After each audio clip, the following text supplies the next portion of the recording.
Naniniwala po ba kayo na pag addict ay pumapangit talaga? Okay lang, ma'am. Sandali lang. Unang-una, bago yung kakatawanan ha.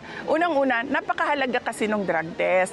Kasi tinatanong natin yung kapasidad ng ating mga leaders na mag-isip at magdesisyon. Kapag nagdodroga ka, altered yung state of mind mo eh. So paano natin napapanigurado na sakto yung mga desisyon or ikaw pa ba yung gumagawa ng mga desisyon? Kung pangit, malamang pangit talaga yung mga drug addict, no? Kasi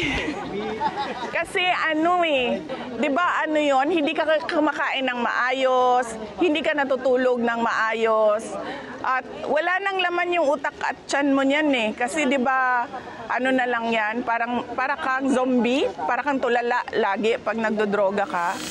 Hi, so ako lang yung taga-support ng giingon ni VP Sara nga tanang mga addict pwede rin kayo mahimong pangit. Now, I've worked in a rehab center for 11 years now, and so far sa akong gakitaan sa mga tao nga naay under influence sa drugs, mabati yun ang ilahang features. Now, one thing is for sure, there are two areas nga affected aning ato ang ginatawag na addiction. We have our brain, our decision making, no? And then ang number two is basically ang ato ang emotion.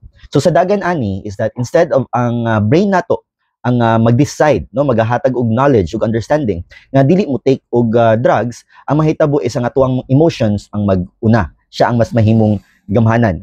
Ang emotion nato mag-think, magsigi og ingon sa atuang ego nga lami kayo mo gamit og drugs. Kay lami kayo ang feeling, no? Kining emotion nato ang magsigig una imbis sa atuang thinking na. And if that happens, dira na dayon mahimong higayon ang craving, no? Magsige na dayon crave kung karon sa mo gamit, pwede ba mo gamit karon or kanus sunod pwede na jud makagamit, no? And if ang focus is sige lag craving, sige lag gamit, then syempre mawala na ang other aspects sa ato ang kinabuhi.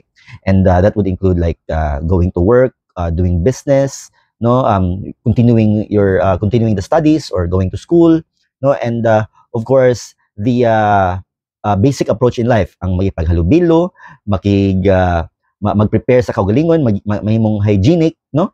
And that includes dili na mukaon, no? So mubati ang approach sa iyahang self. And if that happens, syempre mahimong malnourished, magniwang, mubati mahimong pangit na dayon ang iyahang features. That includes how the person sees life. So hopefully dili mo abot sa ingana, ayaw na lang jud og sulod og droga.